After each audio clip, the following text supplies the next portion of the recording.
अकोट तालुक्यातील सातपुड्याच्या पायथ्याशी वसलेल्या उमरा शिवारात गेल्या काही दिवसांपासून वाघासह विविध वन्य प्राण्यांचा वावर मोठ्या प्रमाणात वाढला आहे। या वन्य प्राण्यांच्या हल्ल्यांमध्ये अनेक शेतकरी जखमी झाले असून याबाबत वेळोवेळी शासनाला निवेदने देण्यात आली आहेत। तसेच प्रसार माध्यमातूनही या घटनांचा उल्लेख करण्यात आला आहे। सध्या परिसरातील शेतकरी व शेतमजुरांमध्ये भीतीचे वातावरण निर्माण झाले असून रात्रीच्या वेळी शेताला पाणी देण्यासाठी मजूर कामास येण्यास तयार नाहीत। त्यामुळे शेतीचे मोठे नुकसान होत आहे।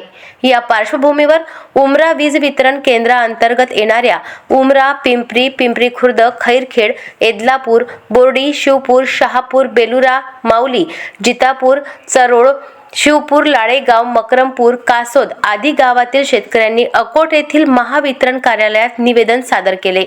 निवेदन स्वीकारताना महावितरणच्या संबंधित अधिकाऱ्यांनी उपस्थित शेतकरी बांधवांसमोर तातडीची दखल घेत उमरा फिडरमधील सर्व गावांना दिवसा वीज पुरवठा देण्यात येईल असे स्पष्ट आश्वासन दिले। या निर्णयामुळे शेतकऱ्यांनी समाधान व आनंद व्यक्त केला। अजिंक्य भारत न्यूज करिता देवानंद खिरकर, अकोट तालुका प्रतिनिधी। अशाच महत्त्वपूर्ण बातम्यांच्या अपडेटसाठी अजिंक्य भारत न्यूजच्या पेजला फॉलो करा आणि सबस्क्राइब करा। Thank you for watching.